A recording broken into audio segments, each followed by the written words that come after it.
of 18 or get offended easily, this next show may not be for you. The content, opinions, and subject matter of these shows are solely the choice of your show hosts and their guests, and not those of the Entertainment Network or any affiliated stations.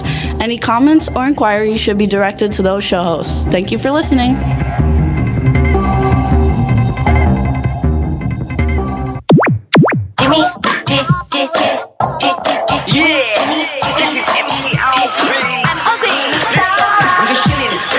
Sitting down and designing, where every man never thinking, what are we gonna be wearing? Yo, I'm a Liverpool MC, you can't test me. Big up the girls inside the party, let's get down to crazy Jimmy. Big up myself to known as Alfie.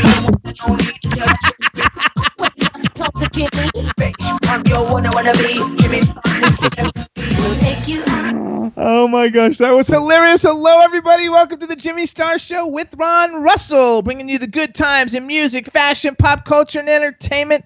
We have a fabulous show for you guys today. We're going to have Jesse Carmichael from Maroon 5 coming on. Then we're going to have Kanan and Jill Liberman coming on, talking about their new book, Success Factor X. It's going to be a fabulous show. We're going to have a great time. Before we get started, let's say hi to everybody, starting off with my cool, outrageous man about town co-host, Mr. Ron Russell. I just ate an Oreo cookie. And Oreo cookies, the cream and the chocolate sticks to your teeth. Watch. Looks like my teeth fell out. Or rotted teeth. I got to clean my teeth now. Hang on a minute. And these aren't just any Oreos. They're doubles. They're not doubles. They're mega stuff, which means they have more than double stuff. Because that's my favorite. They're not our sponsor, so screw them. Anyway, it's like it brought to mind first dates. There are certain things you don't eat on the first date. Salad. You always get a piece of salad stuck on your tooth when you smile. You know, the date looks at you, wants to vomit. So you got to be careful about foods. Do not eat pizza on the first date because that's grease running down your chin. Do not eat, seriously, do not eat anything that's soupy, sloppy, or wet. Keep the dry food. Spaghetti is a no-no because most people don't know how to eat it, and it goes all over their nose, their nostrils, their chins, their ears, all over. So food is very important on the first date. Eat dry stuff, right? Now that brings me to Hold on. We got to introduce everybody. You're not supposed to go who into are we your introducing? Our team. So we want to say hi to our team in our chat room, starting off with Scott from Rock Titan TV, who's in Pennsylvania. Hey, Scott, what's up? Everything is fantastic. A show, I hope. There we go. And then we've got Danielle at the God. W4CY studios in West Palm Beach. Hey, Danielle. Hello. Oh my God, was that good? Wait, what do you eat on a first date? And don't say the guy. What do you eat? What do you eat on your first date? That's the guy's job. I'm supposed to eat him. It's the other way around. You're such a piggy wiggy girl. But anyway, later we're going to talk about your having sex with this cop. We want to know more about that romance. Then we got people in the chat room. What's up, B? Claudia in Germany. Michaela Singleton is in the chat room. I don't know who else is there because I don't see it going by, but hello, everybody. Thanks so much for tuning in. And Ron's drinking something, and the weather is fabulous in Florida. And now you can talk about You're what not else in not Florida. to eat. You're in California. Oh, that's right. The weather's fabulous in California, too. Senile old bitch. He's a senile old bitch. Oh, my gosh. I married a man much, much older than I. They say we're looking good, though, in the chat room, that we look good. You're right. I'm old. What do you think of my hair? Jimmy loves it. And here's how I comb it. Look. I do that. I look like I just got electrocuted, or the wild man from Borneo. But anyway, I kind of like it. It's current. It's fun. Long hair is back. So all of you guys out there, shave your beards and grow your hair because the baldy look and the beard is O-U-T. Oh, do not shave that beard. I'm not shaving mine. No, mine but, looks great. I've had mine before everybody. GQ and magazines in Europe, France, Italy, and Greece and Spain, they're all dictating long hair. And the guys in Europe now are getting this, it's called bedhead, sloppy, wild hair that looks like you never combed it because it's very sexy. When you're young and gorgeous, anything looks good. When you're old like me, I look like I escaped from a nursing home. You look fabulous. Don't put your hands through your hair again and give me a lady boner. I can't deal. You're such a putana. I love it. I think it's But fabulous. seriously, we have, I have to give you a tip. We have a dear, super dear friend coming on today, Sean Kanan. So the conversation can be very friendly and very personal, because Sean's wife, Michelle, who I'm nuts about, the best people in the world, we'll talk about it when he's on the show. Absolutely. And I want to give a special shout out, you guys. So like I'm working on ways to promote the show in my PR company, World Star PR. And I have had the most awesome EPK made for me by B. Claudia in Germany. And her company is called The Elf's Lab. You can follow at The Elf's Lab. Wait till you guys see it when it gets start blasting around everywhere. She is probably one of the most genius website builders. EPK, which stands for Electronic Press Kit Makers. Everybody needs it. It's fabulous. So I just want to give a public thank you to her, because everything that she's been working on for me lately has been fantastic. She's literally a genius. So everybody follow her, The Elf's Lab, on Twitter. To simplify what Jimmy's doing now with Jimmy's World, what is it called? The World of Jimmy Star? Oh, no. World Star PR. I have two. World Star PR. Here's how I simplify it. You have money in your pocket. You go to a Chinese restaurant, you eat Chinese food, and you give the man your money. No big deal. You go to a diner, you can order anything you want. The menu's got tons and tons of bullets with all kinds of things you can eat. And you select the thing that you want to eat, you eat it, and give the money. Well, that's what Jimmy Star's World PR is all about. You don't have to just hire PR. You can go in because you want to be in a movie, you want to be on stage, you want to sing somewhere, or you need advice, or you blah, blah, blah, blah. The menu is gigantic, and you buy as you go along. You don't have to buy necessarily one price. But if you do give one price, you get all of it.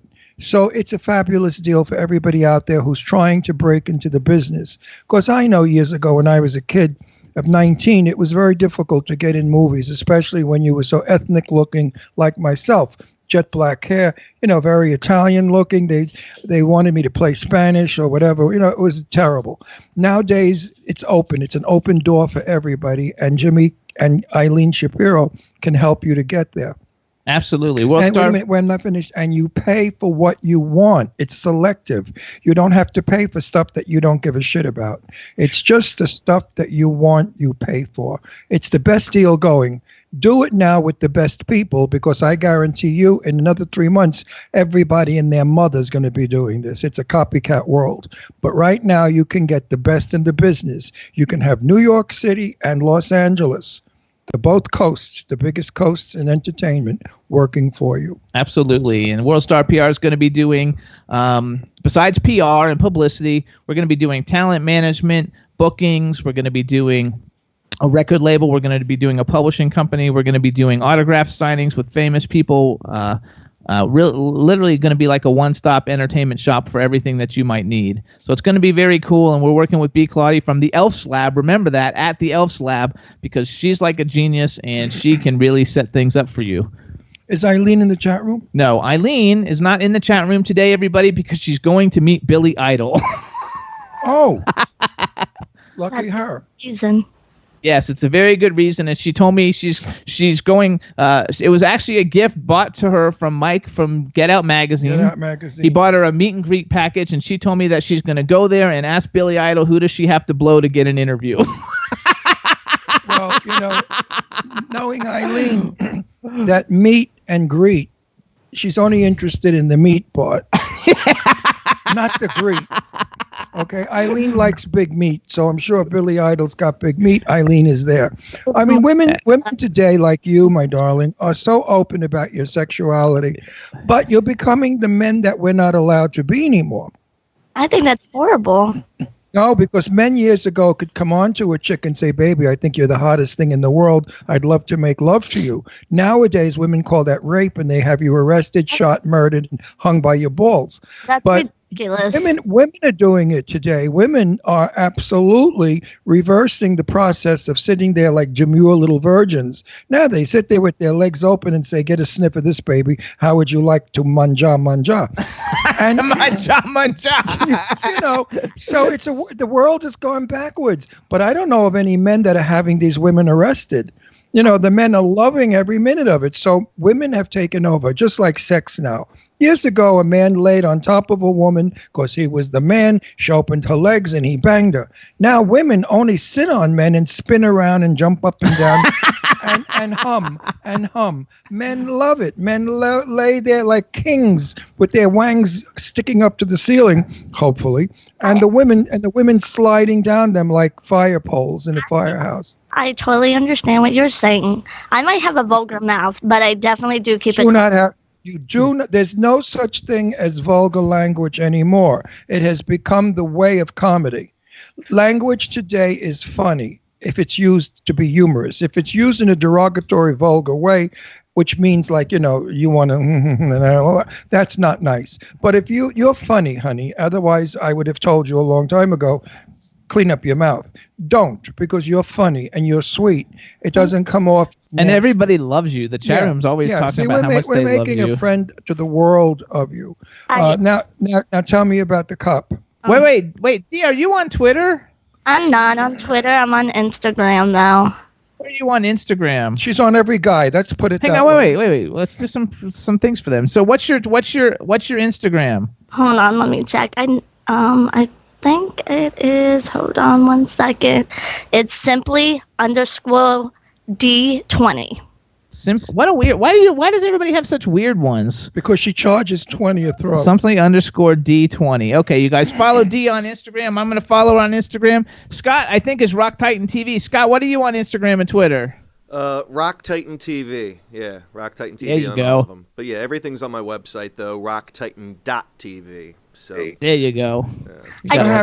So Scott, have you anything interesting to tell me, or are you just going to sit there pushing buttons and get paid? Well, yeah, right. But no, it's funny because you were talking a few weeks back about Johnny Mathis, and I didn't have a chance to tell you this wild story at the time.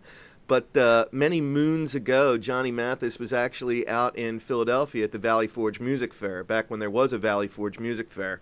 And so he's playing there, and my mom's a huge fan. And she really wanted to be a groupie, obviously, much to her chagrin, because, that's not Johnny Mathis's style necessarily. But she wanted to get his autograph in the worst way. And the only thing she had to sign was her Bible. So she had Johnny Mathis sign her Bible. Yeah. Johnny liked that because Johnny's a born-again Christian. Yes. Because as he told me, he had a major stroke. His face was paralyzed on one side. He could barely speak well. And his partner of the time, I guess, got a little crazy and left. And Johnny was all by himself and trying to rehabilitate. And he went to the Lord and he prayed and prayed, and his religion, he feels, brought his face back to normal, and his voice, of course, is still incredible. Johnny is a lovely man. I want everyone out there to know he's probably one of the most decent human beings in our business. There's nothing perverted or weird about him. His love relationships are true love. He's not a sex monger. He's not out there raping young boys and shit like that. Oops, I'm not supposed to say boys. But anyway, young people. Like the world doesn't know. It's like Kay Ballard. When I interviewed Kay Ballard and I said, she said, "You're not going to out me on your show, are you?" I said, "No, everybody knows you're gay." She said, "They do?" I thought, oh my God, what world do you live in? But anyway, again, Johnny Mathis loved signing your mother's Bible. Believe me, he was thrilled with it. So there you go. So anyway, here's what we're going to do, you guys, because we're running out of time. And also, real quick, too, though, Scott interviewed Scott Page the other day, I know he did. Which was great, and we're going to see him this weekend. He's my new dearest best friend. I'm crazy about And Scott, you had fun with that, right? That was pretty wild. Yeah, I got to talk some Pink Floyd. Got a little bit of different banter going on versus what Ron was trying to talk to him about. So, it was interesting. I got all the real backstage stories. There you go. Nobody really gives a shit about that. They want to hear about his sex life and who he is. People today are not interested in publicity of that kind because of like Lindsay Lohan. No, it wasn't Lindsay. Who was it that got out of the van with no panties and opened her legs? Oh, Tara Reid or Paris Hilton? No. The other one. I think it was Tara. Oh, no, Britney Spears. Britney Spears. Everybody wants to know about Cher's fake boobs and her pussy being tightened with beads or balls or something. So now everybody is open about everything. So life has gone beyond theater. it's no longer about what movie you're in. Now it's, are you naked in the movie you're in? Like Pine, the guy with the 25-inch, Chris Pine with the 25-inch wang that they have to duct tape to his leg when he films because it can't be hidden. That's the best publicity you could have ever gotten, because Chris Pine now has become the #1 sex symbol for women that like 11-inch guys, you know? So this is what it's all about. Well, you'll like that. D has a very cute Instagram too, you guys. So here's what we got to do. We got to call our first guest. So what we're going to do is we're going to play our first guest, you guys, is Jesse Carmichael. He's one of the founding members of Maroon 5. He's got a really cool new short film out that we're going to play for everybody. So we're going to play Maroon 5 Sugar. You guys, how do you want me to do it? Just announce it, and then you guys will play it, and then, Scott, you'll call him? Yeah, just say go. Announce the song, say go, and we'll rock. I'll say, okay, now will be our word. All right, everybody. Oh, wait, I was going to say now. All right, everybody, here's Maroon 5 Sugar. Enjoy it right now. Maroon 5 Sugar, everybody. And before we talk to Jesse Carmichael, we just want him to say hi to make sure we can hear him, and then we'll introduce him. Say something. Hi, guys. There you go. That works. All right, everybody, now we want to welcome to the Jimmy Star Show with Ron Russell, the incredibly talented filmmaker and founding member of Maroon 5, Mr. Jesse Carmichael. Hello, and welcome to the show. Thanks for having me. This is very exciting. I love it. I thought you had like St. Vitus dance, the disease, the way you introduced I that. Can't help it. You look like I was trying to think of what to say, because he started out as he's like a world famous musician, and now he's like working in films and stuff, and he's just branching out and doing all different kinds of things, and I was trying to get it all in there. But he's just a simple human being. He's got a great Instagram account. He has a great little thing he just did on his Instagram with his son. And if you guys want to follow him on Instagram, he's at Jesse Royal. And it's a lot of fun. So let me introduce you to everybody, starting out with my cool, outrageous man about town co-host, Mr. Ron Russell. How are you? Show us your T-shirt. Open your jacket. Gumbo. I told him before we went on the air there was a story. A gumbo years ago was the operation they did to elderly men or impotent men. They put this rubber thing in your penis to keep it hard, and it was called a gumbo. So I shared that information with this guy. I said, if somebody comes up to you and says, can I see your gumbo? Just punch him. And you can actually tell people what gumbo is now real quick, Jesse. Yes, tell us the truth. Give a little promo for the bandmates. The truth of this gumbo T-shirt is that it's the name of P.J. Morton's last album. And he's the keyboard player in Maroon 5, as well as he does his own solo stuff. He's a incredible musician, an incredible guy. So if anybody does PJ Morton, go check him out. There you go. Check it out, everybody. And so we want you to say hi to our people behind the scenes. We have Danielle in Florida. Danielle, say hi to Jesse. Hello, hello, hello. That was much better. See? When she's on and we've got Scott from Rock Titan TV in Pennsylvania. Scott, what up? Hey, Jesse, what's going on, man? Chilling. There you go. You got to love it. And then we have a chat room with every country possible. Just say hi to everybody in the chat room. Hi, chat room. And you got to give a special shout out to B. Claudia in the chat room. So say, hey, B, or something. She's in Germany, and she's a big fan, and she also never misses our show. She's fabulous. We love her to death. Oh, beautiful. Thank you, B. There you go. You got to love it. All right. Ron's dying to ask him. We're going to talk about all kinds of things, you guys, but Jesse's got a new film that we're going to show you guys shortly, but Ron has to talk first. I heard his film stinks. Oh, yeah, right. No, it's true. Because people said I'm not in it. How could it possibly be a good film? If Ron Russell's not in it, the film is a bomb. Anyway, not to be bragging about myself, but tell us a little bit about your Mickey Mouse film without Ron Russell. Yeah, it was basically just a setup to get your attention so that the next time we make a film, we'll cast you in the lead. There you go. I'm busy. I have 8 films to do. And that's the truth. I'm starting. 6. No, then 2 more down the road. Okay. One with Sherry Belafonte and the other one with somebody else. Oh, anyway, somebody named T.K. Skinner just joined us, too. I have 6 films to do, so I'm sorry I can't do any of your films for a while. Yeah, right, if he calls you. Here's the background on the film project. I started something called 2 Millimeter, which stands for 2-minute movies. And it's a collective of people who like film, every aspect of it, from shooting or acting and directing to the music side of things, which is my primary interest in it. And It was a way to meet people who want to collaborate on short projects. The only rule is that every short film has to be under 2 minutes long.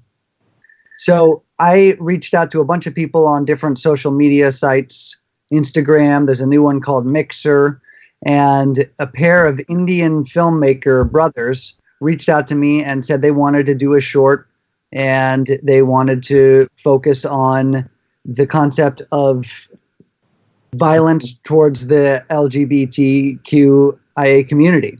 And so we started brainstorming ideas about it and came up with this idea that it would be just a musical and visual tone poem to that concept. And they went out and shot it with a bunch of great actors who were not professional actors, but just people in the community.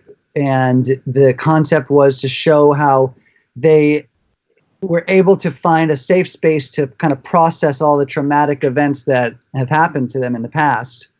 And as they flash back in their memory, the music shifts along with those traumatic flashbacks. And then back in the present, when they're kind of healing from that, it shows them, finding peace. And the hope is that people will watch it and just think about the concept that this violence is so unacceptable. So here's what it is, you guys. The name of the film is Thrive. It's directed by Shivan and Sonny, who are the brothers he was talking about. The music is by Jesse, obviously. It stars Kai West, Jewel Sales, Sage Nicole Chavez, Madison Maniff, Alex Ryan, and Jacob Chabone. All of them in 2 minutes? Yeah, this is a really cool concept. So here's what it is. I have to see this because I can't imagine how you could establish anything in 2 minutes. So here it is, you guys. Thrive, which is the name of the film. It's an ode to the LGBTQIA. I don't even know what I'm gay. We're gay. We're married. I don't know if you know that. What does IA stand for? I think A stands for additional, as in there could be extra letters added to this in the future, or maybe that was what the plus meant. Okay. It's an ongoing thing where they want to include everyone so no one feels left out. But I hear you. I mean, my initial reaction is let's try not to worry too much about labels and things that make feel. Yeah, but hang on, wait. Let me finish telling what it is. To some queens, IA means IS. Oh, that doesn't mean that's a joke. Okay, hold on. So you guys, Thrive is an ode to the LGBTQIA across the world. It's set to create a visual letter that juxtaposes the love shared within the community with the violence and hate inflicted by those who have not yet had the chance to share this acceptance with us. The film was made by members of the LGBTQ community for the community with the support of its allies, which obviously Jesse, because he's not part of our community. One never knows. And what I really like is the tagline of this film, you guys. It's called "In a Time Like Today, Love Must Trump Hate," and this film is a reminder of that we will thrive. And so I think that the tagline is really, really cool. Everybody in it's really pretty, and I think that what we should do is play it and let people see it, and then once we do that, everybody else will at least know what we're talking about, and then we can talk a little bit more about it. The importance of this subject today has become more important than ever before. We live in peaceful Palm Springs. I've lived here for many, many, many, many years. There's never been any crime. It's never had police. We have been a very quiet little town. Last week, the gay bar Toucans, a fellow went out and shot 2 people in the parking lot. This is unheard of. Now, Donald Trump keeps carrying on about these people that are coming into the country who are criminal. Our crime in Palm Springs has really risen because of some of these people who are in our country who are criminal. Now, I don't know if they're of one ethnic background, but the names and the faces and the way they describe them are Hispanic people. I don't care for Donald Trump one bit, believe me. I'm playing him, by the way, in a movie in a very funny, sarcastic way. But I'm saying to myself, there might be some element of truth to this, because it seems that crime has gone up now in the Hispanic communities of Palm Springs. The police have rapes, murders, killings. One guy put his house on fire, killing his family. We've never heard of this. Palm Springs was always the resort for the very, very wealthy and famous. We have got to do something about some of these people who are coming into our country who are generally What about criminal. the ones that actually live here? Well, listen, listen, I'm 78 years old. Oh, yeah, he's 78. When I was young, this was unheard of. We never locked our doors. We were never afraid to walk in the street. My sister would come home with her girlfriends at 3 in the morning. We never had any of this kind of crime. But since we have allowed certain people to come in from all countries, we have had a great rise in crime. I think we should address this, but everybody's so politically correct, they're terrified to do so because they'll be called a racist. I am not a racist. I'm gay, so how could I be a racist? Gay people are not racists. That's for sure. I mean, I have... Well, hang on a sec, because I want to go back to him. So, Jesse, because you're an ally of the community, obviously you work in entertainment, so you know gay people, because the entertainment industry wouldn't exist without us, but like... How did you get involved? You found the project. Obviously, you're okay with gay people, or you wouldn't have your name on the thing. And you're in entertainment. Most people are. But what do you think of the whole thing? And I mean, because really, it doesn't really pertain to me. The movie is about gay people, and I've watched it several times. But also, yeah. But my point. Hang on. My point was missed. No, it wasn't missed. But I mean, I don't want to talk politics because we don't do politics. I'm not talking politics. But many of my gay friends in our community say that Hispanic men are macho. We have a gay problem here in Palm Springs and LA with Hispanic men. They hate us. They think we're disgusting. Okay, but that's not really... Wait, they want to beat us up. And this is true. This is not a rumor. This is not a bullshit. We have got to weed out the good from the bad in every race, in every country, because we can no longer accept people who we don't know their backgrounds. We can't do this. Well, I agree with what you're saying about, let's talk about the film, and the message of the film is about acceptance and healing.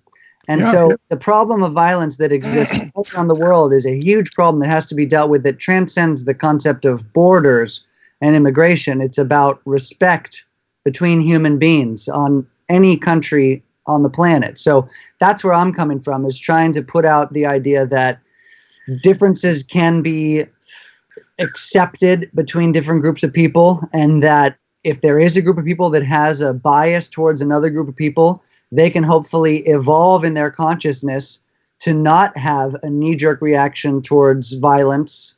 And that's good. That's good. Yeah, that was a good comeback. But I was raised in an Italian Jewish neighborhood, and I'm Italian. And all the Italian guys love to use the word fag, faggot, queer, fudge packer, all those words. Sure. And when I got older and they started to pick up on the fact that I was gay, they would say terrible things to me. In fact, one time at a party, one of these so-called butch straight guys said to me, "Let's go somewhere. Would you blow me?" And I said, "Isn't it funny how the straight guys know about that shit before we gay guys know about it? There's something weird." But Latin people, Italians, Hispanics, Greeks, they do not like gay people as a whole. Then they're on the down low. It's in their culture. It's in their culture. Across an entire group of people and say everyone in that group. No, not everyone, because most of the Greeks are gay.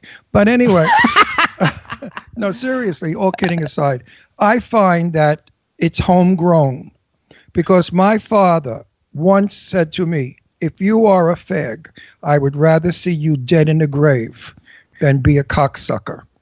That's my exact father's words, and he was from Italy, and he was very old-fashioned and very strict.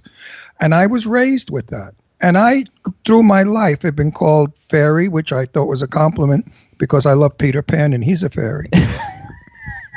One thing that you got to remember, you're from a different generation, though, I know than everybody else. But listen, we have had this in Palm Springs, where a gang of 6 or 7 definitely Hispanic people, boys, men, would walk by and say, "Hey, maricon, faggot, do me, baby, do me." I mean, that's so unnecessary. Okay, why must you behave that way? Why must That's why they made this movie. I know that, but 2 minutes is not long enough. It should be 2 hours. Well, it's a 2-minute film festival. It's a 2-minute company. Now make it a 2-hour film and get it through these stupid, ignorant, prejudiced people. I would bet you eventually you will make longer films, yes, right? Like this is your beginning. It's a wonderful subject, and I thank you so much for doing this for us, because we need help. We definitely need to get the word out that being gay is not whatever you've been taught as a child. And the church, of course, they're all queens in the church and dykes. I mean, the nuns, they're all doing each other, and the priests are doing every altar boy.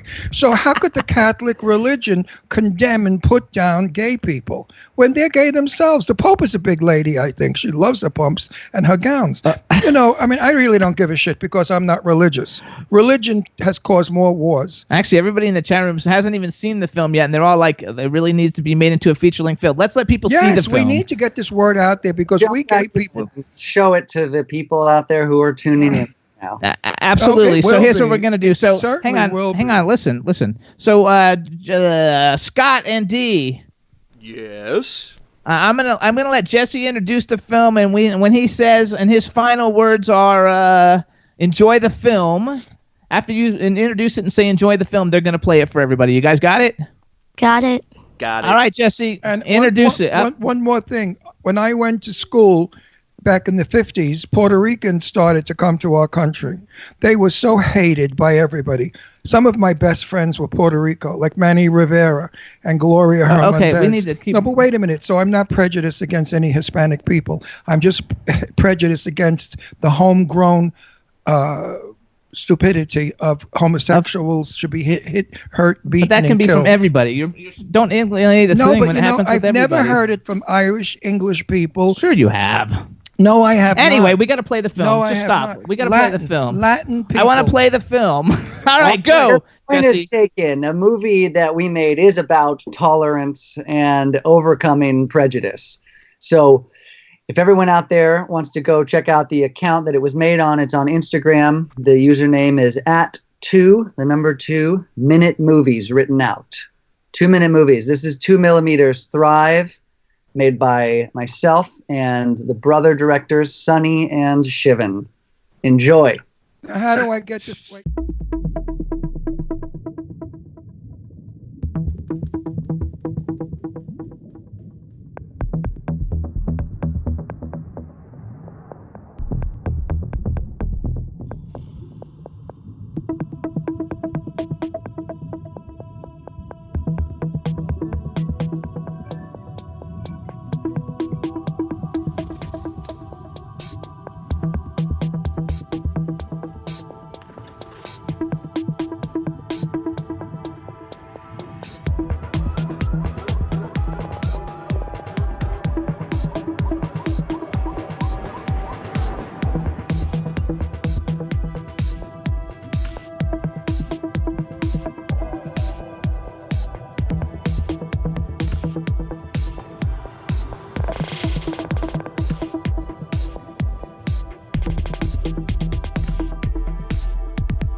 And I think it will bring America to that great day when all of us will have a sort of moral balance where everybody can know that we can sit down under our own vine and fig tree and not be afraid, knowing that we do live in a country where equality of opportunity is a reality. All right, guys, Yeah, we're back. everybody. Back. That was Thrive, everybody, done by 2 Minute Movies. You can follow them on Twitter @2 and write out Minute Movies. And also, if you just plug in Thrive on YouTube, you can actually see the video and share it all over the place. Because the whole purpose of making a great movie like this is we need to get lots and lots and lots and lots and millions of people to watch it. Now, a suggestion. Why don't you do 2-minute films interviewing people who have been mortified, harassed, hurt by stupid straight people's ignorance about being gay? Let people tell their stories, because some of them will have heartbreaking stories.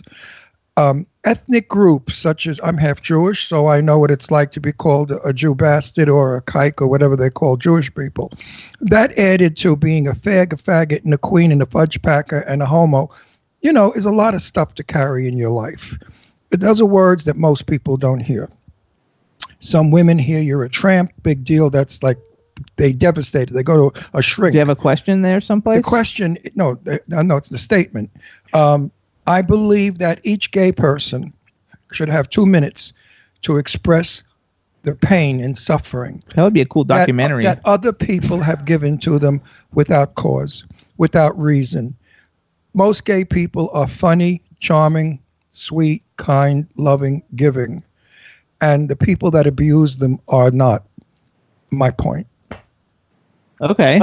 I think that the whole idea behind 2 millimeters is to have collaborations continue from one idea to the next. And so if you're inspired to go on and film some of these interviews, I think that's great. We just want to continue to encourage people to create and to use art as a cathartic means of getting through traumatic experiences and inspiring other people and celebrating life. So I think it's really cool because they have film festivals for 2 minutes. I mean, for short film. I think when it was in Florida, they had they had the 2-day film festival where you have to create a film in 2 days. But I mean, I think it's something that everybody should see. I think that the fact that you are someone who's helping promote this and has participated in an event like this, and using your celebrity to actually give back to the community and really try to change things in the world is super commendable, I guess is a good word. I don't know if commendable, but the fact that you're involved in a project like this to help the gay community, I think is really admirable. What alarms me is instead of it getting better, it has gotten worse. It has become a major, major problem in Palm Springs, which is 80% gay. Don't forget, this is the capital of gay. So anyone that comes into our town, they love to abuse us. I mean, there's a there's a horrible story I could tell. Wait, we only have 3 minutes with him. So 2 guys were walking down the street in New York City's Greenwich Village. A car full of guys with baseball bats were driving by. One guy hung out the window and hit one of the men in the head and killed him. That was the brother to the gay man he came to visit. He wasn't even gay. His brother was. So they killed the wrong one. That story is embedded in my head. It happened maybe 30 years ago. Nowadays, that's commonplace. Have we grown accustomed to this kind of shit? Do we say, oh, well, another fag killed, another fag shot, another fag, whatever. Like cockroaches. Stomp, one's gone. What's going on? What is happening? The more visible we become, the more hated we are. Well, if I just jump in for a second, I think the through line to this whole conversation is that there have always been intolerant people who have turned against another group of people to vent their hatred and their ignorance and their pain. And it's a terrible tragedy that's existed for as long as there have been humans on this planet.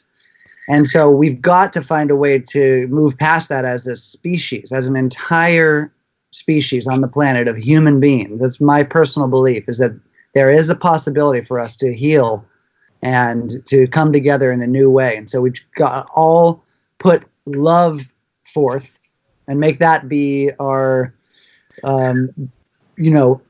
mode of thinking and being, because I don't think that we can heal it by returning the anger and the hatred. It's so difficult, but I do believe that love can heal people's I agree. bent hearts. It depends on how demented the people are. If the people are truly demented and they were raised with such a venomous hatred for homos, as they call them, or what do they call us? Homos. That's never going to leave. What is taught in the home is what you live with the rest of your life. I agree. That's a huge thing. If we just continue to try and open people's hearts who are about to have children, then maybe. So answer me a question. Why is it a greater problem today than it was 20 years ago? Why do you think? I don't know if I do think it's. Oh, it's a greater problem, Jimmy. Talk to the people I talk to. The police. No, the cops here tell you right now that I think have more police in Palm I Springs. think the only difference is nowadays you have news medias and ways to get it out there. I think it's always existed, but I mean nowadays with Twitter and Instagram and all these things, I mean like you find out something with 30 seconds of it happening, you find out about it, and that didn't used to happen back 30 years ago. 30 years ago, everybody was in a closet. That's true. I mean, Rock Hudson was the biggest closet queen of them all. Okay, so nobody knew he was gay. Nobody knew anybody was gay in Hollywood because they kept it hush hush. Nowadays, gay is what was the? Oh my God, I forgot who it was. Somebody wrote to me on Facebook and said, "You homosexuals are throwing it in our face, and we're disgusted. Yeah, that happened. We're disgusted with your disgustingness. You're horrible human beings. You're perverts. You're pedophiles. You're disgusting degenerates. And why must you continue to push it in our face?" And I said back, well, listen, person happened to have been African American. And I said, well, listen, I said, in essence, you're doing the same thing. I know a lot of white people that say, why are they all on television now? I have to keep changing channels because I don't want to see them. So, we live in a world of insanity, a world of people that don't get along. And that's why the whole purpose of this video is try and do what we can do as individuals to help change that, so we can live in a world that's a more loving and accepting world. So thank you guys for playing the film. I'm going to sign off just by saying thank you to everybody who was watching, and let's stay positive. Keep the films Thank you, Jesse. Going. And we'll share it all over the place. Everybody check out Thrive. Follow Jesse on Instagram because he's more active there. It's at Jesse Royal. And please find the film on YouTube, share it, get it out everywhere because the message is great. And I want to, as a member of the gay community, we want to thank you for actually making this. And let's all stick together. Else on the film. Bye-bye. Thanks. Bye. Bye-bye. We should all stick together. Absolutely. Oh, look at that fatness again. Oh, God. I think TK Skinner says thanks in the chat room, too. Hello, hello, hello. And thanks for tuning in. And you guys, that was Jesse Carmichael from Maroon 5. Also, I was going to do something else. And now I forgot what we were going to do. I just can't stand being politically correct and a phony and going along with everybody that's afraid to open their mouth and say something that goes against the grain. We have a major problem here, and we all have to work together. Nobody should dislike anybody to the point of insulting, hurting, or demeaning them. It's unhuman, inhuman. It's just not nice. I agree 100% with what you're saying, but I think that it creates a problem when you alienate and start picking out actual groups of people. Well, if you read, because it's everybody. Look, illegal people in the country is everybody. No, That's Jimmy, everything. Jimmy, watch our news. I do every night. You don't see blonde, blue-eyed people. You see different people that are criminals. You don't see the third-generation American. It's always the person who doesn't speak English well, who may not be legally. It's not always, though. No, it is. I'm telling you. Watch our news every night. Every now and then there's an eccentric, crazy white guy with a beard and long hair that dressed like a hippie from 100 years ago. If you look at all the people, though, who the Unabomber and all the people who've done really bad things, they were all white. Not at all. No. Yeah, they were. No. Anyway, the Florida shooting wasn't. I think that you have to I think that you can't pick out any one thing. You can say not picking all out, you're saying is there's fucking criminal people in the country. Something has to be done about it. What I'm saying is we've never had as many criminals in this country. The jails, go look. Jane Russell, my dear friend, would go to the jails to preach the Lord to the jailmates. She brought along an interpreter who spoke Spanish because about 70% of the jail were Hispanics and Black Americans. Okay, but that's in California. No, that's New York also. We have a problem with the minority because they were educated and taught incorrectly. That's what Jane Russell was doing. She was going to the prisons to tell them, love God, be different, be good, do good, stay good, and go out in the world and do good and be good. That was her message, and she worked very hard at it. And I believe it. We have, maybe it's poverty, maybe it's lack of education, maybe it's the country's way of going about things, but we have a major problem. When the Italians came over, we had the mafia, but the mafia killed among each other. They never killed outsiders. Okay, the German people never did anything but build, and the Irish people drank, and the English people are wonderful. So we always had a good group of people. When the world was run by Protestant white people, it was decent. We didn't have all of this crap. You know that sounds very racist. It's not racist. It's a historical fact.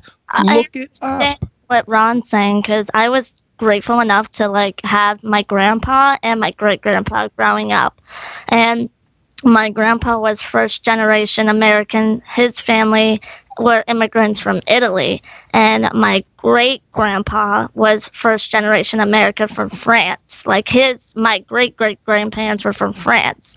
So like I hear the stories from back then till now, and my great grandpa was appalled at the way that society worked nowadays. Even my grandpa, he was just like, this was not a factor back in the day.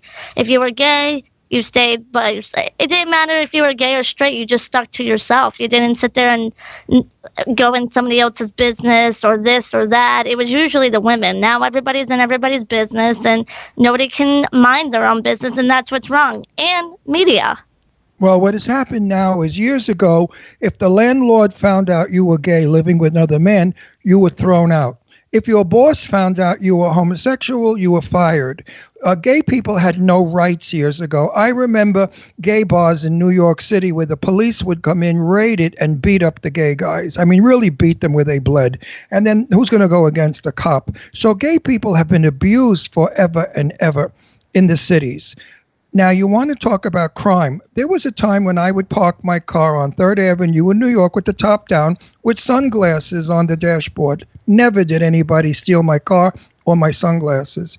Now we have learned to lock everything, put alarms on. Oh, everything. Absolutely. I have the world has changed terribly. I'm old. I'm almost 100. I know what I'm talking about. I came from a world where crime was not prevalent. It was, I mean, I remember when I lived in Los Angeles 50 years ago, the news was a joke coming from New York City, where the news was a little worse. And LA was such, I used to laugh at the radio television saying, oh my God, this is criminal, this is crime, they should live in New York. And California used to call New York the crime center. Now you can't go to LA. There's gang wars, the people with the eyebrows, the guy with the tear on his face, the shaven head. Where the fuck did they come from?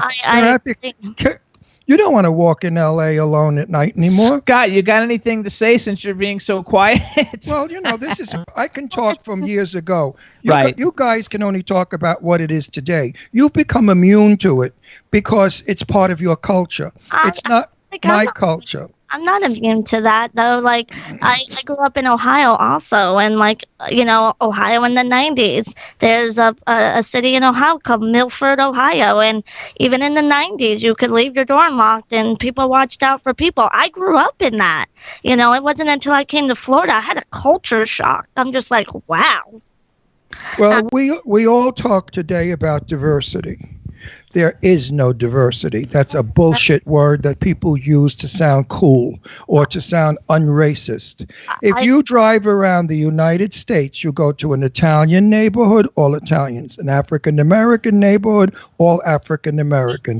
A Hispanic neighborhood, all Hispanic. You could go to Little Turkey, Little Italy, Little Greece, Little Gatsin and Ghoul. You can go to Little everything. We are still divided because we do not live amongst each other. We have our little towns of various people. But you don't even have to do all that. Go to your nearest high school, wait till lunchtime, stand in the middle of the courtroom, and do a 360. That's all you need to do. You don't even need to do all that, kids. Everybody has their own groups. Everybody's segregated. That's all there is to it. Our country, the melting pot, it used to be. Yeah. 100 years ago. Now our country is a country at war. We are at war with each other. One race blames another race, blames another race. We are divided. We have never been more divided in our country than now. And I don't think our president is doing anything about it. I think our president should be, instead of building walls, he should be building relationships between the people who live in all their various towns. Anything diversity. Los Angeles years ago, when I lived here 40 years ago, 50 years ago, was a city of Americans. Now you go to various areas, Little Turkey, little Hermosa, China, Little Japan. So this is crap. We have got to learn to live amongst each other. Gay, straight, black, white, yellow, brown, Chinese, and Martians from green. We have got to learn that our neighbor next door is our neighbor no matter what religion, what color, what race. We have got to learn to live amongst each other. Because if we do not, we are going to just be a horrible group of human beings 100 years from now. I agree. Even when I was taking American history, when we got to the slavery part of American history, I was the only white girl in my class. I didn't have a problem with it until we got to slavery in the history books, and then everybody was looking at me like I was a slave owner. Well, you know, That's like us getting rid of Veterans Day or whatever, all these different days that we have not to. being Columbus Day, that's it. We're getting rid of Columbus not Day. being able to say Merry Christmas because it brings out one religion. That's bullshit. Because we still do Valentine's Day, and that's Christian, and we still do St. Patrick's Day, that's Irish. So it's not normal. Everything is off key. Everything is off balance in our country, and it's up to us. We, the people, must say, okay, let's be more tolerant of each other. Okay, so if somebody wears a lot of different colors, and if somebody's a gypsy, and if somebody's a fairy walking around in high heels, you know, it's okay. Let them do their thing because that's what they want to do. Every time I see a gay man and he's in like his fiercest outfit, I just go, yes, baby, work. And I love it when he does his little dip and the twirl. But you see, it shouldn't be that way. It should be that you don't even recognize or notice the difference. You see, that's my point. When we no longer look at somebody and say, oh, he's black, oh, he's yellow, or he's brown, that's the problem because we're in our minds, we're still putting them in a box.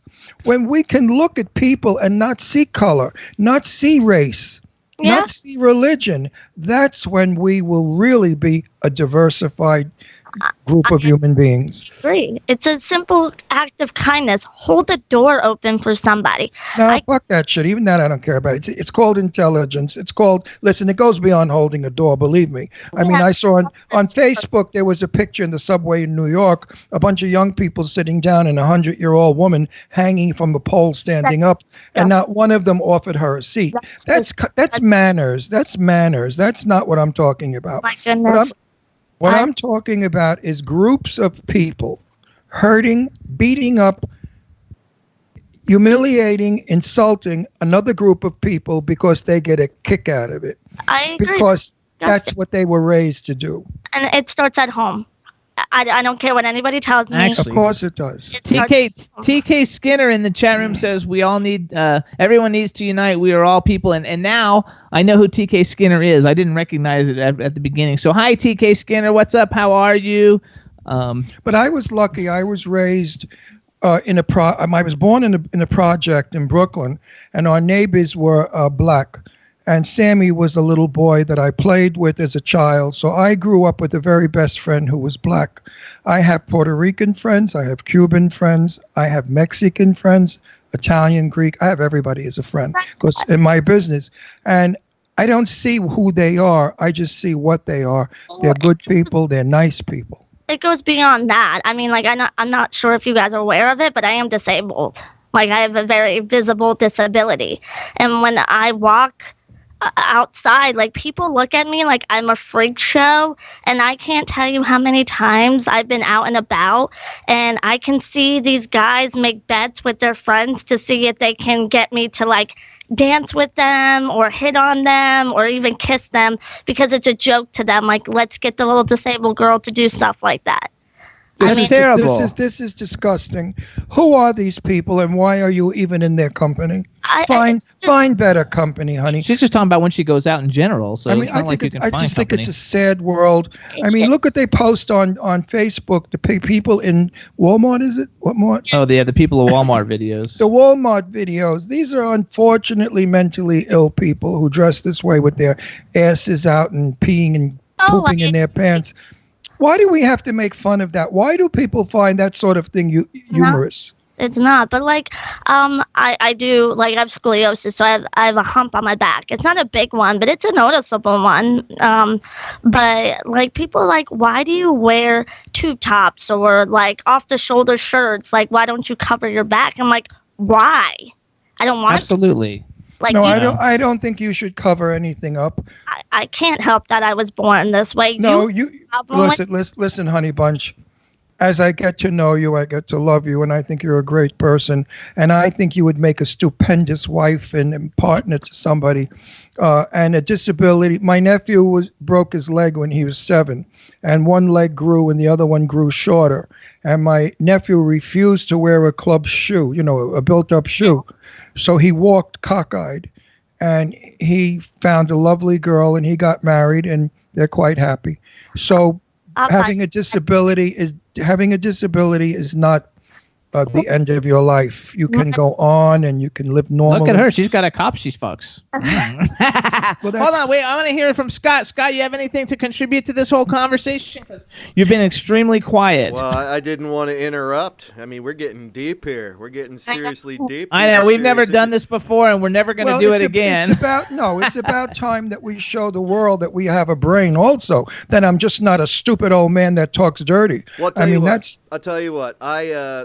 Everything we're talking about here is part of really a bigger issue that's I'm very sensitive about, kind of going to what Dee's talking about, and that's bullying in general. It doesn't matter what race, what culture, what ethnicity, what background, what your sexual preferences, or anything like that. What we're really talking about is bullying. We're talking about one person feeling like they can impose their will on someone else just for their own amusement or, to boost their own ego, whatever you want to call it. And all of it, to me, is disgusting. And that's something that I, try to get behind and, support awareness of all the time. I mean, I just, bullying to me in any form, there shouldn't be any place for it, Scott, I agree. Scott, bullying is a very small percentage. We have hatred here. Mm-hmm. Hate crimes.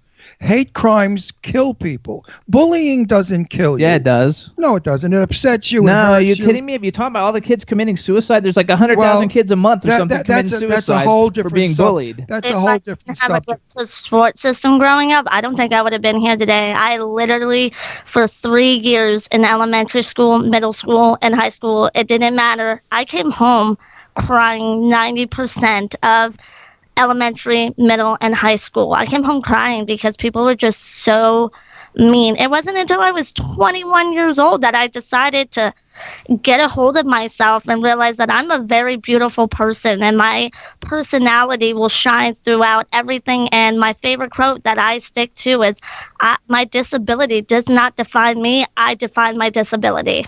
There you go. Well, if people want to call being gay demented or disability, or that we were born freaky or queer, they can. I don't think so. I mean, Jesus Christ supposedly said something in the Bible about be kind to the effeminate man. Somebody told me that once. So, there were gay people before Jesus Christ. There were gay people since the beginning of time. We are here. We should have equal rights to everything. We should not be. I'm so happy Jimmy and I are married. How sad it would be if I would go through life not being married to a man. I like women too, and like I get ridiculed for that. Like, I'm not gay enough for the gay community, or I'm not straight enough for the straight community. Like, why do I have to put a label on what I am? I love people, not genders. Yeah, well, that's exactly the answer. You don't have to put labels on. I want to put the whole thing in I think all of it's correct. I think everybody in the chat room is talking about bullying and how bad, because bullying wasn't as bad back in the day because it was different. Now, no, you know why bullying wasn't as bad back in the day, and I'll tell you why. You did not get arrested for punching somebody in the face. Do you know how many people I've whipped the streets with? I'm not bragging and I'm not lying. When I was in my 20s, you had to watch out because my father was a boxer. That was his sport. And my father taught me how to box. And the Italian style where you kickbox, okay? So when I had wise guys say comments to me or my partner or friend, I would get my guinea temper up and I'd go after them. I'd knock the shit out of them. I have that. And then I would say, you're laying on the floor, you're bleeding. Remember, a faggot did that. Okay, and that's what you called me. Now, I used to have lesbian friends, like 12-wheeler dykes, real truck driver dykes, killer dykes. And those dykes would be out there in Fire Island or wherever, and straight people would harass them. You had to see those women beat the shit out of big 6'2" strong men. That's what happened to me not too long ago. Years ago, you could fight for your rights. Today, you punch somebody, you go to jail, or you get sued. Yeah. That's why bullying has gotten away with murder. Years ago, you were afraid to bully somebody and say bad things because they'd kick your face in. I think that's true. I also think nowadays, like Scott's got children, and so I think that, I think it's way more difficult nowadays. But I think the whole thing is that everybody's just got to learn to get along in the first place. Yeah, but what's horrible is the haters have the right to hate and hurt and kill and beat up, but the victims don't have the same right. But we got social media now that it's easier to bully each other. Like, even when I was in elementary school, bullying was face-to-face, where you would get to go home and you wouldn't have to worry about it. Now you go home and you got to worry about it. You go to school, you go to the grocery store. It's on Twitter. Listen, when I was young, we never had drive-by shootings, okay? Unheard of. Not in our country was there ever a drive-by shooting, unless it was in Brooklyn and they killed a mafioso who was no good, a squealer or a troublemaker, okay? But they did that among themselves. But never was a young person shot in the street we have today. Social media, Facebook is like the worst of all for that, actually. Jimmy, we had media back in my day, too. Not like now. We had television. I know, but now Facebook, you can post something and thousands of people can call you a piece of shit on Facebook, and there's nothing you can do about it. That's why everybody's killing themselves. You know what we didn't hear about that really irks me more than anything is the prevalence, I guess I hate to even use that word, of young children committing suicide. You never heard about that. I mean, you talk about things you never heard about back in the day. You never heard about kids taking their own lives, killing themselves because of this, that, and the other thing. And Jimmy just kind of touched on it. I mean, social media. I didn't grow up with that. I was born in 1975. I didn't either. We didn't have that. And like my kids have been victimized by social media bullies. And now you hear about these kids between 10 and 16 years old that feel like they're worthless, not because of anything that happened in the physical world, but because of something that happened online, and then they go and they hang themselves by the shower curtain. It's crazy. Yeah, it's happening. It's happening unbelievably. In the gay world, parents mostly are the cause of the suicide of the boy. I lost a very good friend called Little Johnny, because there was Big Johnny and Little Johnny, and this guy was Little Johnny, and it was at a party. And his mom, he called his mother. He was high. He was doing drugs. I don't know what he was doing. But he called his mother. And his mother, whatever she said to him, he threw the phone down, ran, and jumped out of a window about 40 stories up or 14 stories up and killed himself. And whatever that mother said drove him to jump out that window. Terrible. I was at that party. I will never forget it. We were mortified. Us guys we were like in shock. Another friend of mine, another friend of mine killed himself because his father beat him up mercifully, took his car keys away, and threw him out of the house without money or anything. Well, so here's what we got to do, though. We got to stop this conversation because we got some other stuff we got to do. Okay. So we can continue this on. Anyway, the final word is everybody just love everybody. There you go. And don't pick on people. It's fucking terrible. It's so easy to get along with each other. Just be kind and nice and understanding and tolerant. Tolerance. And Donald Trump, do something, huh? Just don't bullshit with the wall. Do something. Help people out. All right, everybody. So we got to do some commercially kinds of things, starting off with all the places that you can hear the Jimmy Star Show with Ron Russell. You can hear us live every Wednesday from 12 to 2 or 12 to 2 p.m. Pacific time, 3 to 5 p.m. Eastern time on W4CY Radio with Dee and Scott. Woo, woo, woo, woo, woo. You can hear us on K4HD Radio in LA, Hit 1069 FM in New York, Jackalope Radio in St. Louis. We're on iHeartRadio, Stitcher, SoundCloud, Audio Boom, Podomatic, Spreaker, Apple TV, iTunes, and Podbean. And on television, you can see us on Vimeo, YouTube, Roku, Comcast On Demand, and soon to be on the Dish Network. Now, this Saturday, Ron and I are going to the 7th annual Rock Against MS. If you want to get tickets, it's taking place at the Los Angeles Theater. It's Saturday, March 30th. It's being hosted by Hal Sparks and Deborah Wilson. Nancy B. Sale, who has MS, is the founder of Rock Against MS. She's fabulous.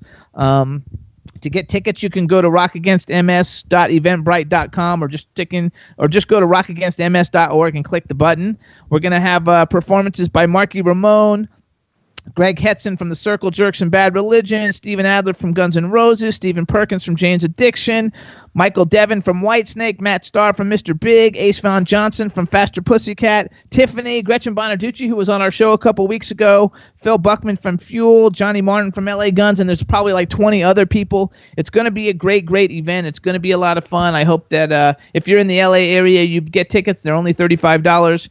It's for a great charity, multiple sclerosis, which I think almost everybody probably knows someone afflicted with it because it afflicts a lot of people. We have a very dear friend, and she's got it. Absolutely. So we want everybody to take. And so in conjunction, I guess I can't think of the word. I'm having troubles. We're going to play a little video for you guys. And since the Ramones are one of the most influential bands basically in the history of music, and Marky Ramone is the only living Ramone left, we're going to play one of their hits called I Want to Be Sedated. It's from the Rock and Roll High School soundtrack, which just had its like 30 or 40 year anniversary or something. Do you guys have that video? Yes, I do. Yep. All right, so we'll here's let's see, what's it called again? I Want to Be Sedated by the Ramones, and then you guys hit the button. How's that? 10-4. All right, everybody, here's I Want to Be Sedated by the Ramones. Everybody, that was I Want to Be Sedated by the Ramones. And again, get your tickets for Rock Against MS by going to rockagainstms.org. It's Saturday night at the Los Angeles Theater. Whew, that was a mouthful. Well, that's good. Yeah. All right, so you guys, we're going to be calling our next guests, plural, and I think this is the first time we're going to try and do 2 people with our new crew, because I don't think we've had another show yet, which is good because soon we're going to have 8 people. We're going to have a 3-way. Yeah, we're going to have a 3-way. A split 3-way screen. So what we're going to do, you guys, is we're going to be calling Jill Lieberman and Sean Kanan. While we're doing that, we're going to play a cool song, and I actually had never heard this song until a couple of years ago when somebody sang it on X Factor in the UK, and it was awesome, and I loved it, and I found out who sang it. Now I listen to it every day. But the name of the song is Somebody Else's Guy by Jocelyn Brown. I've been trying to contact her on Twitter to get her on the show. That's how much I love the song. I think it's fabulous. So what we're going to do is play the song, and while we're playing the song, we're going to try to get our next guest on the show. When I say enjoy, you guys, let's rock it, okay? Gotcha. All right, everybody, here's Somebody Else's Guy by Jocelyn Brown. Enjoy. We're back. Yes. All right, everybody, that's Jocelyn Brown, Somebody Else's Guy. I freaking love that song. So in the meantime, we want to make sure we can hear both of our guests before we introduce them. So Jill, say something so we know we can hear you. Hi, guys. So happy to be here. Oh, my God, that's so fabulous. You have such a nice smile. Okay, Sean, say something. Hey, guys, greetings from Los Angeles. There you go. All right, everybody. Now we want to welcome to the Jimmy Star Show with Ron Russell, the incredibly talented and very attractive duo of Jill Lieberman and Sean Kanan. Hello and welcome to the show. Hi, guys. Thank you. We've been looking forward to the show. Good. So before we started, let me introduce you to everybody, starting off with my cool, outrageous man about town co-host, Mr. Ron Russell. You look just like Jacqueline Suzanne. Have you been told that before? This is a first, but thank you. I'll take it. Yeah, I met her 100 years ago in New York City in a grocery store. You look like her though, like she looked 100 years ago. No. I ran into her probably early 1960s in not Gelson's, the fabulous West Side Deli. Oh, I can't remember, New York City. And she was very sweet and very kind. I wasn't really doing much in the business at the time. But anyway, you look like her. You have the same smile. And you, Mr. So, I have my friend in New York, Teresa, is so in love with you. It's disgusting. I mean, she watches you. She thinks you are the hunk and the dream of the earth. And she said to me, I'm coming out with my husband next year. Do you think you could have Sean at your house? You got to speak up. Something out.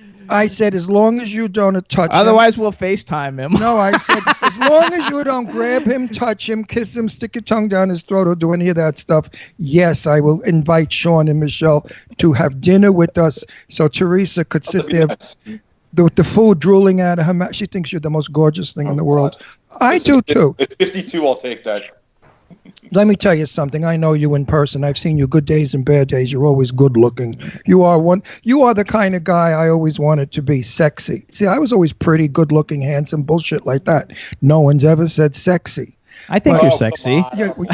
No, I swear to God, on my kids, nobody has ever written or referred to me as sexy. Always pretty, handsome, beautiful, good looking, whatever that kind of bullshit is. But you're sexy. You got that people, the girls look at you and they got dirty minds. Anyway, as long as my wife does, I'm happy. Your wife is so gorgeous. So beautiful. She's so smoking hot. And she's like me. She's an Italian. There you go. And again, I'm gonna repeat. She was in my kitchen helping me prepare at our party while Sean was making the most delicious salad that the guests loved. These are real people. These are not bullshit celebrities. These are people who just work in the business. There's a difference. There's a big difference. I'm that kind of guy. I work in the business, but there's no bullshit with me. So hang on, everybody. First of all, because Sean's been on the show several times, but Jill's never been on the show. No. And we have a new crew behind the scenes, so we want you guys just to say hi to Dee, who's in Florida, and Scott, who's in Pennsylvania. So say hi to Dee and Scott. Hi, Dee and Scott. Guys. Hey, guys. There you go. Hello. On the show. And then we have a chat room filled with people from all different kinds of countries, so just say hi to everybody in the chat room. Ciao, buongiorno, ni hao. Wow. Hello, chat room. So to give you guys little introductions a little bit so people know it. Well, everybody, because Sean's been on our show 3 or 4 times, a lot of our audience knows him. But you guys know him. He's a comedian. He's from Karate Kid 3. He's on all kinds. He's Deacon Sharp on The Bold and the Beautiful, AJ Quartermain on General Hospital. He just did an awesome film with Glenn Danzig called Veronica, and the last time we had him on was for a different book that he wrote called The Modern Gentleman, right? It's The Modern Gentleman, teaching people how to be a gentleman and how to cook and how to do all kinds of really cool things. Jill, on the other hand, has never been on the show. She's a motivational speaker. She's an author. She has 2 books called Choose Happy and American Pride. She's a television executive, radio host, and she's named one of the most inspirational women in America, which to me, that's like the biggest thing. I think that's the coolest thing ever. And combined, the 2 of them have written a new book that's going to be coming out very soon. It's called Success Factor X. And since we've heard Sean talk before, we're going to let Jill talk first and tell us a little bit about the book. You got it. Well, I'm actually going to start with what I think is one of the best parts of the book that your audience probably doesn't know. And that's the forward. And I don't know if that's Nice. Now, they say you can't judge a book by its cover, but I hope that you can judge a book by its forward. Because for all of you listening in the chat room and watching our forward, Sean and I are so honored to have the forward written by Jimmy Starr. Yay! It was an honor to write it. I was so excited. And I've never done that before, so it's kind of like a new experience. Let's talk to morons and idiots. What's the book about? Sure. So the book is called Success Factor X. And Sean and I wanted to come up with a project that was inspirational and motivational and that would really make a difference and would also be fun for us to work on. So what we did is we reached out to professional athletes and to soap opera stars and to actors and to self-made billionaires. And we asked them to share with us what success means to them and some secrets that they have about their own success and advice that they would give to other people. And we compiled it into this incredible coffee table book that also has a picture of each participant. So it's 50 of America's best who are in it, who give inspiration and tips and advice on success. Okay, how much is it? $24.95. It's $24.95. It is. We're selling a book here, not box. It's $24.95, you guys. It's on Amazon for a pre-order now because it doesn't come out until May. You guys have to answer 14th. that part. Okay, now tell me the truth. May 15th. Tell me the truth. 14th. What could that book do for me that I'm so fabulous? To begin with. I think that the book... What's it gonna? When I read it, what am I gonna walk away feeling, thinking, or changing? That's a really good question.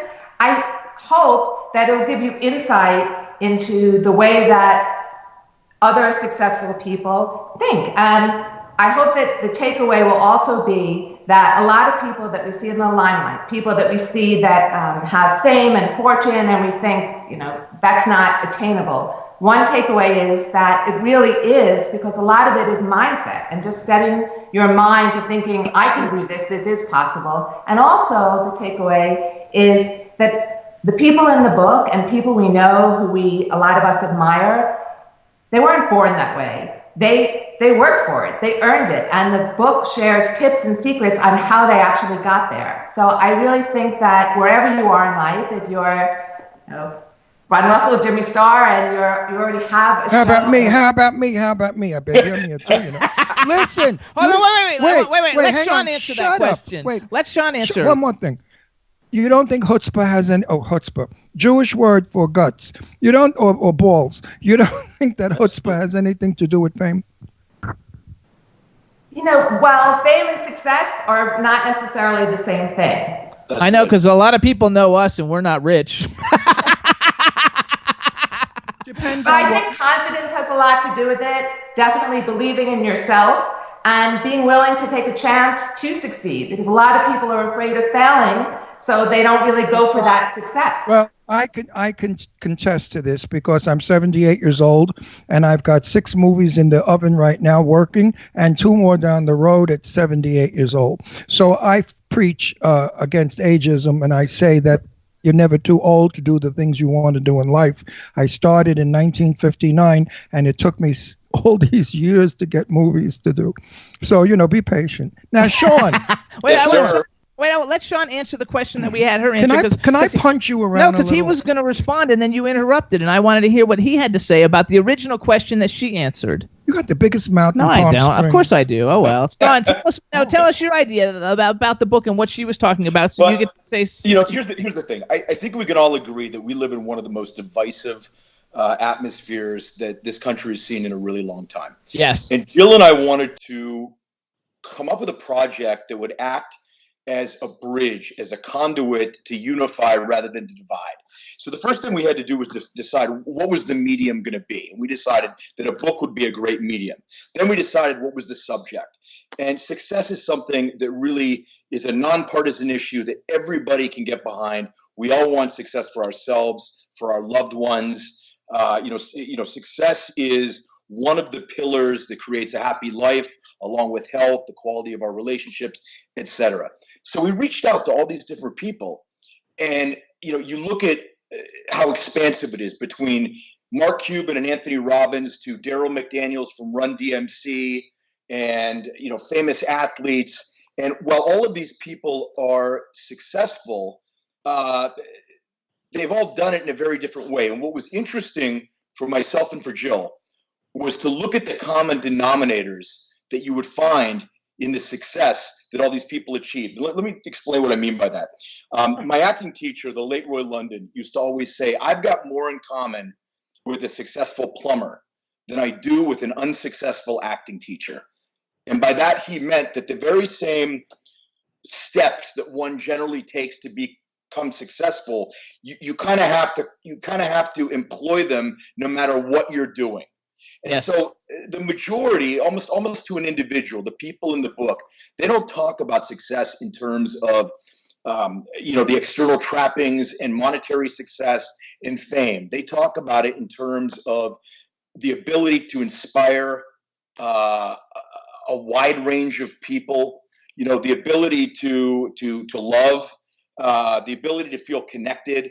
And that's the stuff that we found really interesting, that some of the things that you think people who are really successful equate with their own success are not the things that they think makes them successful. Yes.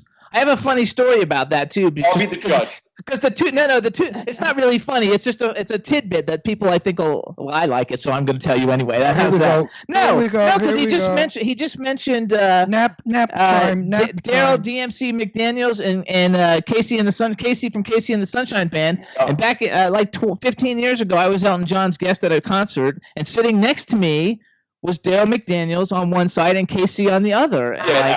And they were both really very, very extremely cool, and I was all back then that was when I was just really starting out to work in entertainment. So we're probably talking, 20 years ago. But it was really a cool thing. The fact that they were so cool, and I got to meet them and talk to them and take pictures with them.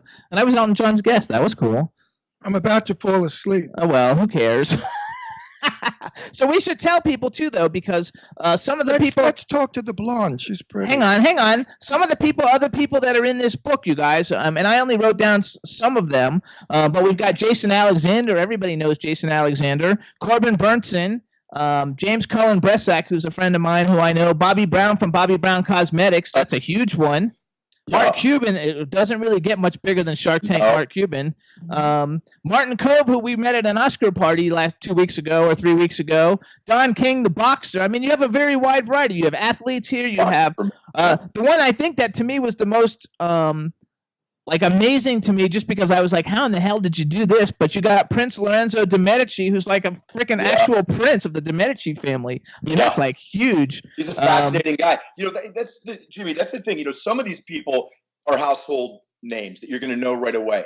And some of them are not household names, but they have got such amazingly interesting stories. I mean, Prince Lorenzo, who is the direct descendant of Lorenzo il Magnifico from the Medici family, which started banking in Siena, and they were the patrons to Leonardo da Vinci.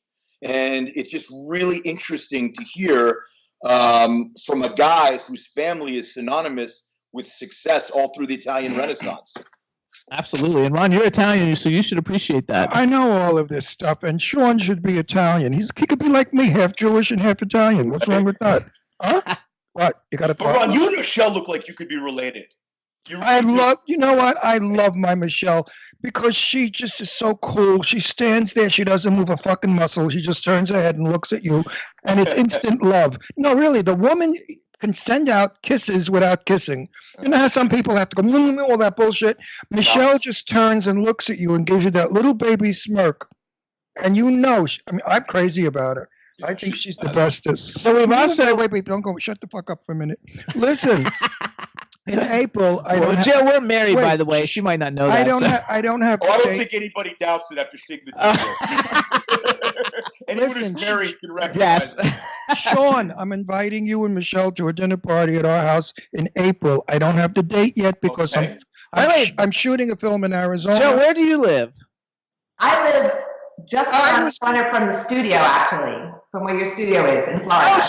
Oh my God! I was gonna fucking invite her. Must you always step on my line? Where she lives. He stands on my. Jill is coming to Palm Springs for the event we're having at Just Fabulous on May 25th. So Jill will be our guest that we're going to squire around in Palm Springs and introduce her to everybody from about May 20.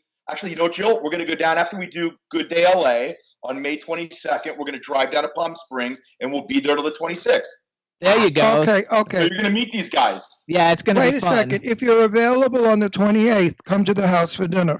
28th? No, he didn't say 28th. May 28th. No, 26th. She's going to be there till the 26th. Oh, until the 26th. We'll work something out. We'll figure it out. Not on the air. We'll figure something out. Excuse me, gentlemen and lady, but I have a shooting schedule. Oh, well.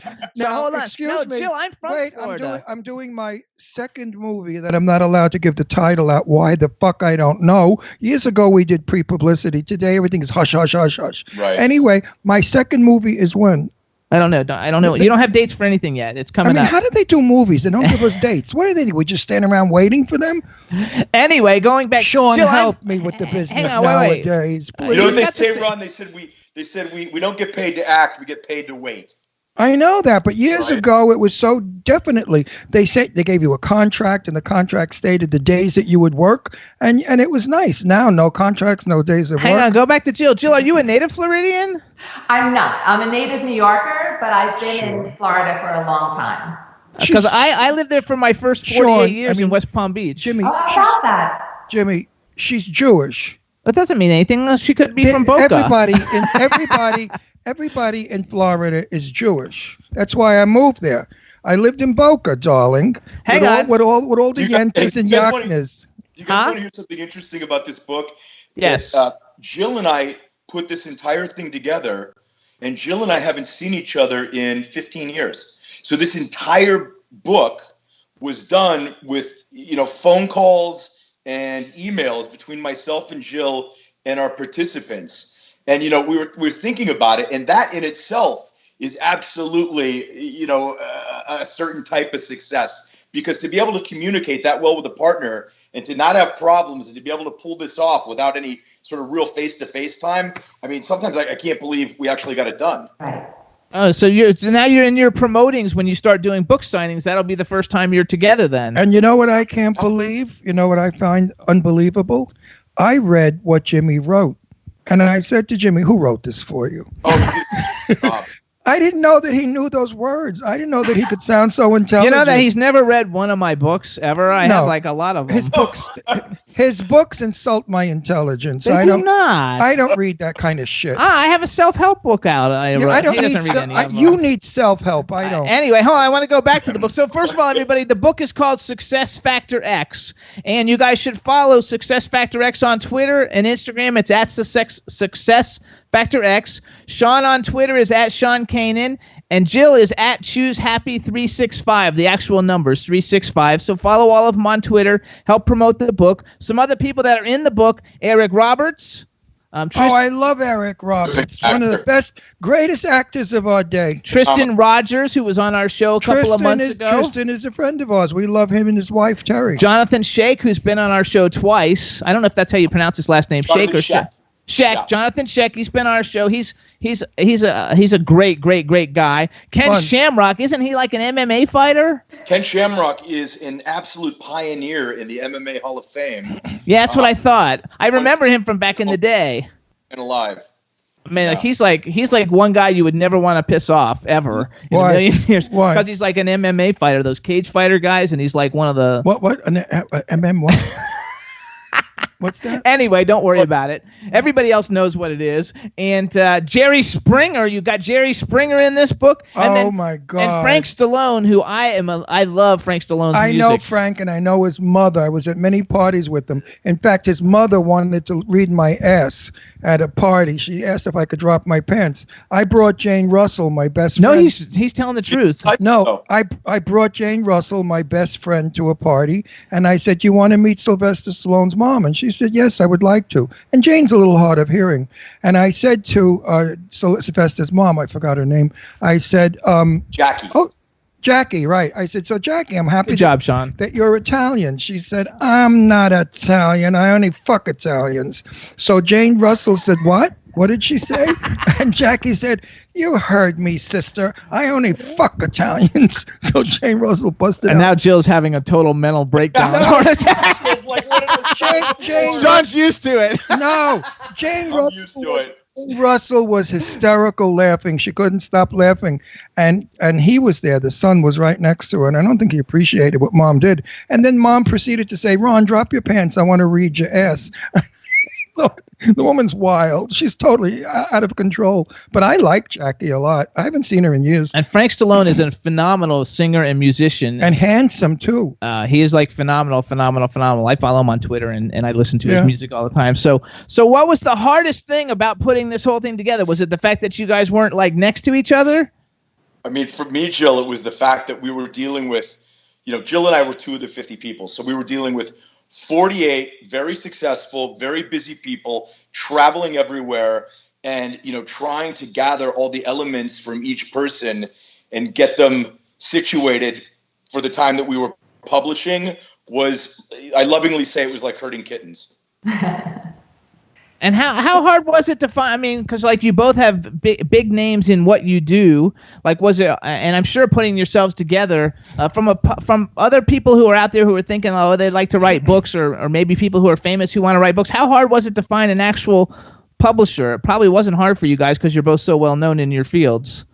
Well, I think it was important for Sean and for myself to not only find a publisher, but find a publisher who is as excited and enthusiastic about the project as we are. So I'd like to think that we were a little bit selective in choosing a publisher, just as a publisher would be in choosing a book. But it's all part of the process, and it's all fun, and we're really happy with the publisher that we have. We think that the book looks great, and we're excited just for it to come out in May. You know, it's like every single day, Jill and I get on the phone. You know, I get up around 5:36 in the morning, and I get in touch with Jill. And every day we're lining up, you know, new interviews. We're lining up new book signings, and we never know what the next day brings. And it's really exciting and invigorating. Oh, I think so too. I have to tell Alexa to shut up.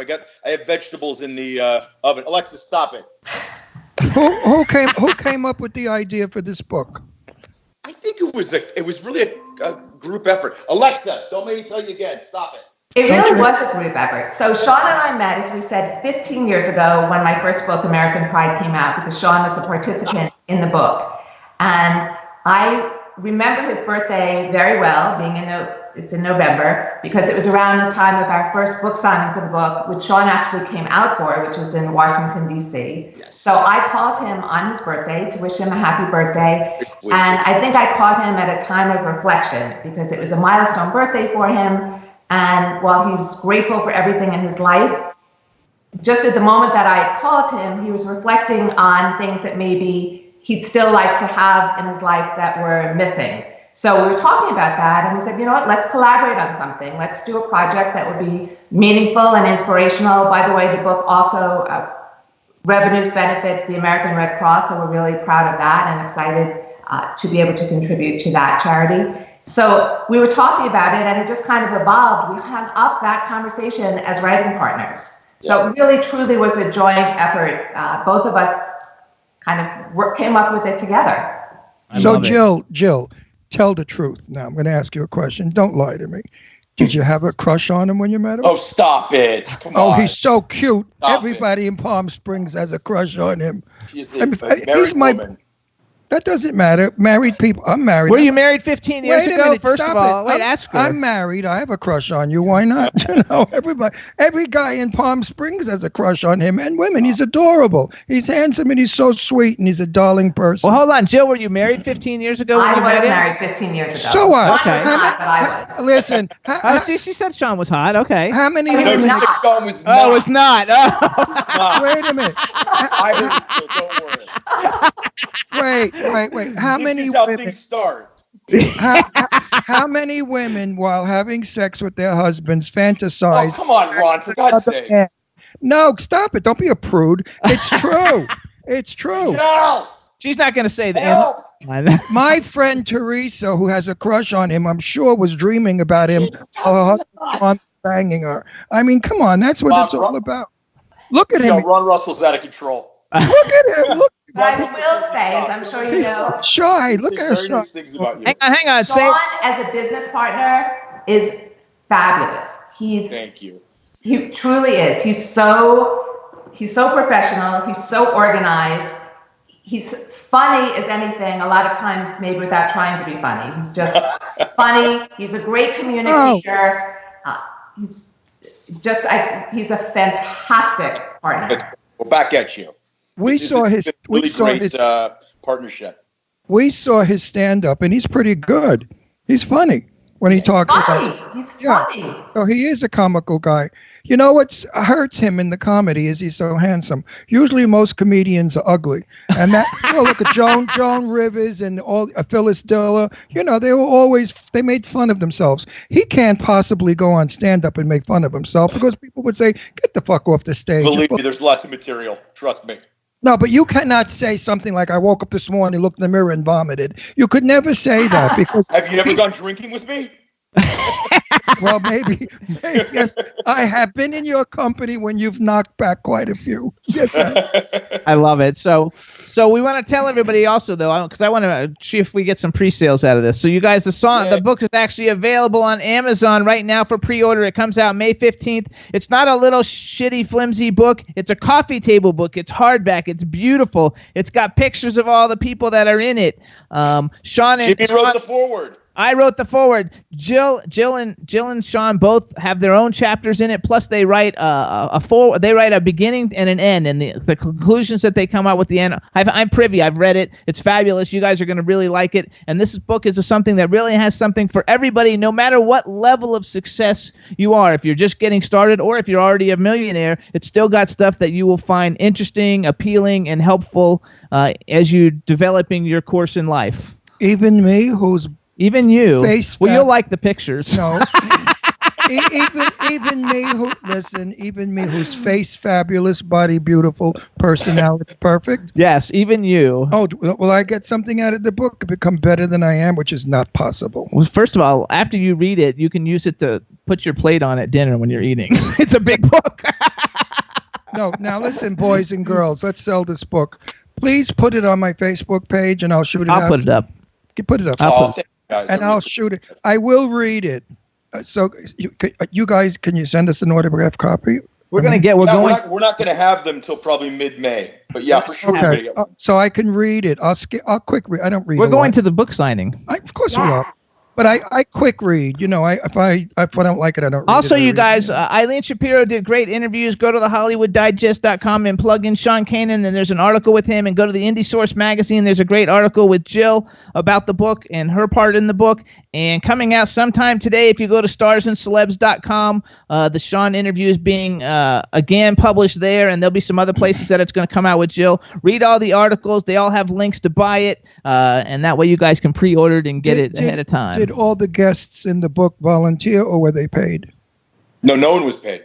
So they volunteered the info. Absolutely. Now that makes the book even more valuable when people are not paid, because when people are paid, they lie like troopers. You know, Ron, the other thing too that's interesting is, you look at a guy like Anthony Robbins, who has so many books of his own that are self-help books, and for a guy like this to be so gracious and give of his time and to be a participant in someone else's book about success really is a testament to who he is as a person.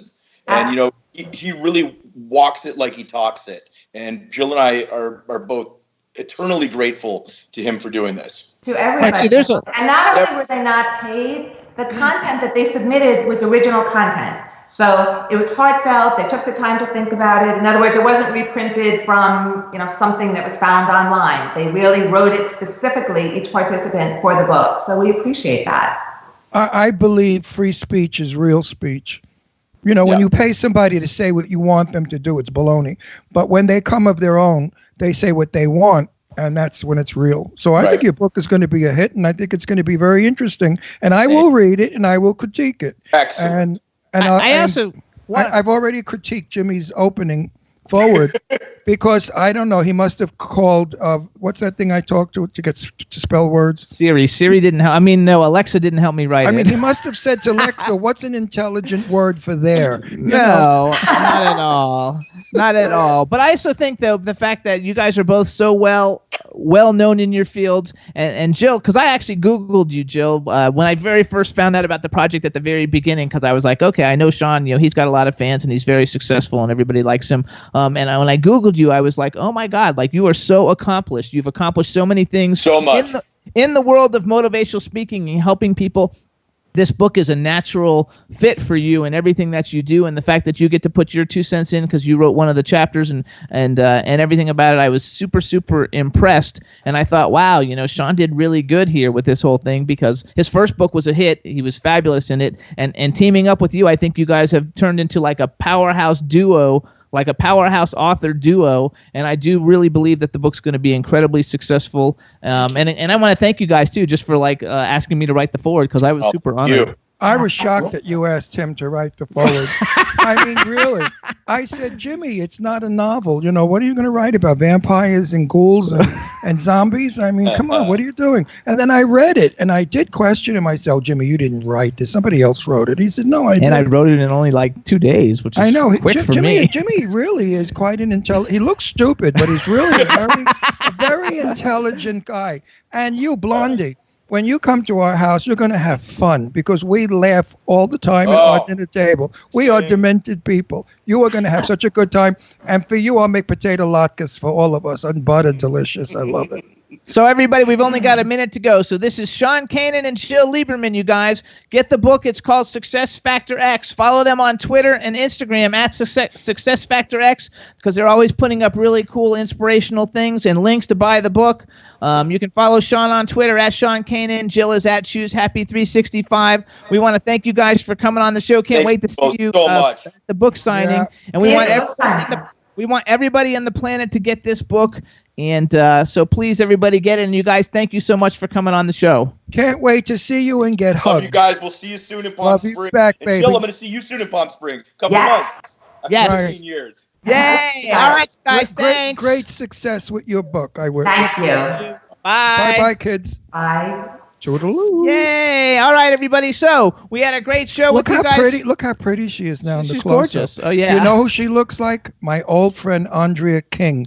Do me a favor, Jill. Go in your phone and look up pictures of Andrea King. She was my best friend for years. We gotta she go was, too. She was a Warner Brothers movie actress. She was in The Beast with the Five Fingers. If you remember that black and white, you look just like Andrea. She's not old enough to know those moves. Well, you see them on TCM.